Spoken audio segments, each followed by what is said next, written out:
Hello everybody, this is CA Gopal Singh. We are going to discuss Goods and Service Tax, that is GST. Convenience के लिए और better understanding के लिए हमने इस discussion को कुछ पार्ट्स में डिवाइड किया है, जैसे कि introduction, basic concepts, returns and compliances, challenges under GST regime and transition provisions. Let us first discuss the background. GST indirect tax है जो एग्जिस्टिंग इंडायरेक्ट टैक्सेस जैसे excise duty, service tax, VAT, CST, luxury tax, इनको replace करेगा. Under the current indirect tax regime central government charge करती है excise duty, service tax, customs. States charge करते हैं VAT, CST, luxury tax. Existing regime में बहुत सारे issues हैं, like taxes on taxes, double taxation, state wise tax rates, number of forms, faulty input credit system. हम ये सारे discuss करेंगे अभी थोड़ी देर में, डिटेल में डिस्कस करेंगे. GST single tax based system है जिसमें tax will be shared by state government and central government. GST is a destination based tax in the consumption of goods and services. इसका मतलब ये हुआ कि जिस स्टेट में अल्टीमेटली वो गुड्स और सर्विसेज कंज्यूम हुई हैं, टैक्स का हकदार वो स्टेट है, उस स्टेट को टैक्स मिलेगा. GST right from manufacturing to ultimate consumption तक हर स्टेज पर लेवी होगा, बट हर स्टेज पर प्रीवियस स्टेज का टैक्स का क्रेडिट अवेलेबल रहेगा. तो क्योंकि स्मूथ इनपुट क्रेडिट है, कोई डबल टैक्सेशन नहीं होगी. और आप सारे जानते ही हैं कि जीएसटी 1 जुलाई 2017 से अप्लाई होने जा रहा है. अच्छा, आगे चलने से पहले हमें कुछ इंपॉर्टेंट टर्म समझनी पड़ेंगी. एक टर्म है सप्लाई. प्रेजेंट टैक्स रिजीम में डिफरेंट पॉइंट ऑफ टैक्सेशन है. एक्साइज लगती है मैन्युफैक्चरिंग पर, सेल टैक्स या वैट लगता है सेल्स पर, सर्विस टैक्स अप्लाई होता है प्रोविजन ऑफ सर्विसेज पर. जीएसटी के अंडर जो टैक्सेबल इवेंट रहेगा वो रहेगा सप्लाई. सप्लाई को डिटेल में आगे स्टडी करेंगे. थोड़ा सा आगे चलते हैं. GST has 3 categories. CGST, that means central GST. SGST means state GST. IGST means integrated GST. Let us understand. In case of intra state supply, that means local supply, उसके case में जो total tax लगेगा उसको 2 part में divide करेंगे. CGST यानी कि central government का शेयर, एसजीएसटी यानी कि स्टेट गवर्नमेंट का शेयर. से रेट ऑफ टैक्स इज 18% और 50-50 सेंट्रल गवर्नमेंट और स्टेट गवर्नमेंट में डिवाइड होना है. तो लोकल इनवॉइस के केस में, लोकल सप्लाई के केस में, that means intra state supply के केस में 2 टैक्स चार्ज होंगे. CGST at the rate of 9%, SGST at the rate of 9%. ये मैं एग्जांपल बता रहा हूँ, फिक्स रेट नहीं है. हमें दोनों रेट चार्ज करने हैं और दोनों सेपरेटली डिपॉजिट करवाने हैं. अच्छा, in case of interstate sale, जहां पहले CST लगता था वहां पर अब IGST लगेगा.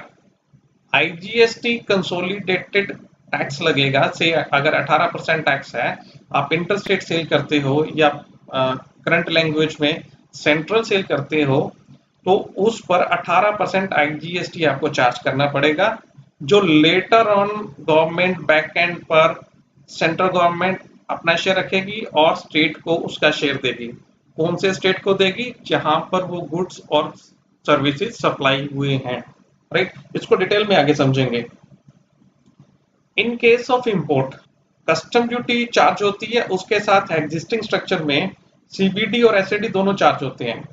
अब सीबीडी और एसएडी की जगह पर आईजीएसटी रिप्लेस कर जाएगा और इस आईजीएसटी का फुल क्रेडिट अवेलेबल होगा जब हम इस आइटम्स को सेल करेंगे लोकल मार्केट में.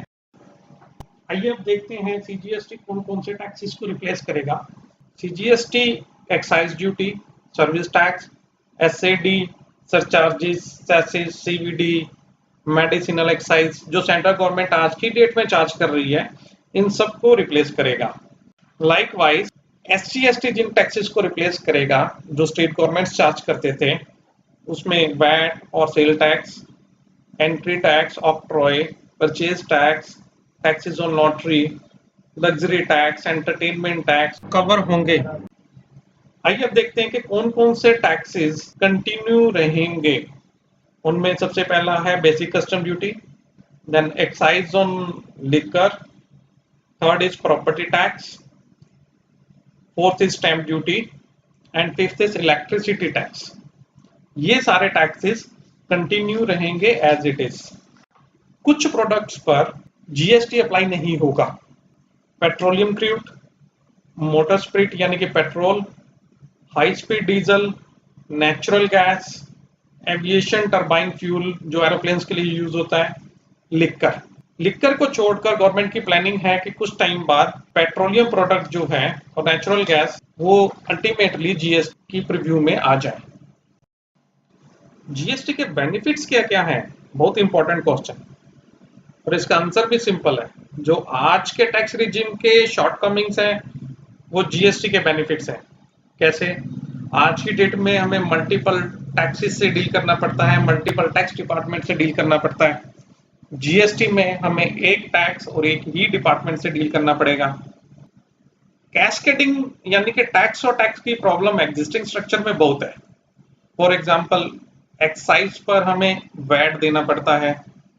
Late us see with an example, say 1,00,000 रुपए का बेसिक कॉस्ट से एक प्रोडक्ट रेडी होता है जिस पर 12% एक्साइज ड्यूटी है, 12,000 कैलकुलेट होती है। उसके ऊपर 5% से वैट है। तो पहले 1,00,000 की कॉस्ट पर 12% 12,000 का एक्साइज ड्यूटी ऐड होगा। उस 1,12,000 that means including excise duty आपको 5% वैट पे करना है, दैट मीन्स 5600 रुपए। तो जो 5% अगर बेसिक वैल्यू पर लगता तो 5,000 रुपये होता। अब वो एक्साइज ड्यूटी इंक्लूड करके हुआ है तो 5600 रुपये हुआ है, तो 600 रुपये के एक्सटेंट तक टैक्सेशन पर टैक्स हो गया। So that is cascading effect जो जीएसटी में अब नहीं होगा। बहुत सारी आइटम्स पर लाइक सॉफ्टवेयर पर डबल टैक्स था, वैट भी पे करना पड़ता था, सर्विस टैक्स भी पे करना पड़ता था, अब ऐसा नहीं होगा। एग्जिस्टिंग टैक्स स्ट्रक्चर में जो डिफरेंट फॉर्म्स हैं, एफ फॉर्म, सी फॉर्म, एच फॉर्म, वो सारे के सारे खत्म हो जाएंगे। सबसे बड़ा और फॉरमोस्ट जो बेनिफिट है वो मीनिंगफुल इनपुट टैक्स क्रेडिट का है। आज की डेट में जो टैक्स रिजीम है उसमें इनपुट टैक्स क्रेडिट का फ्लो स्मूथ नहीं है। अगर आप सब्जेक्ट टू वैट हैं, ट्रेडर हैं, तो आपको इनपुट सर्विसेज का टैक्स क्रेडिट नहीं मिलता।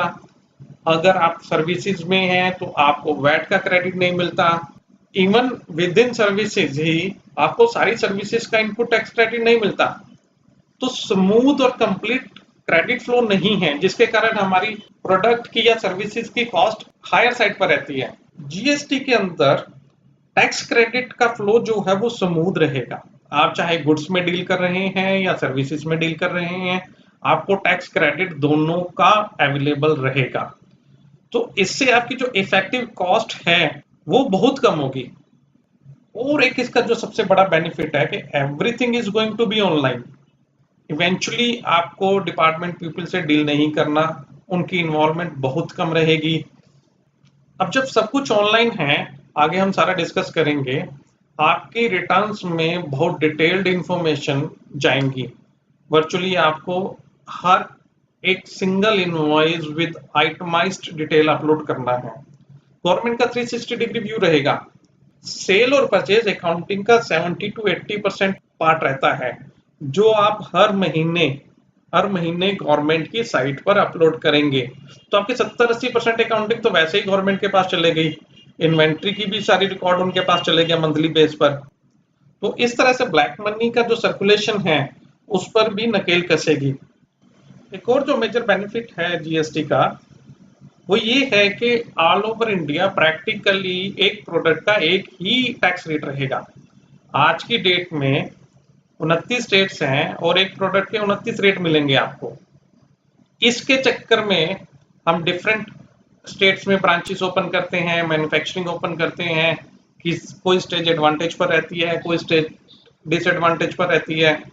जीएसटी आने के बाद में पूरा इंडिया एक कॉमन नेशनल मार्केट बन के आएगा। आप कहीं भी अपनी कन्वीनियंस के अकॉर्डिंग और अदर फैक्टर्स को ध्यान में रखते हुए आप वहां पर अपना बिजनेस सेट कर सकते हैं।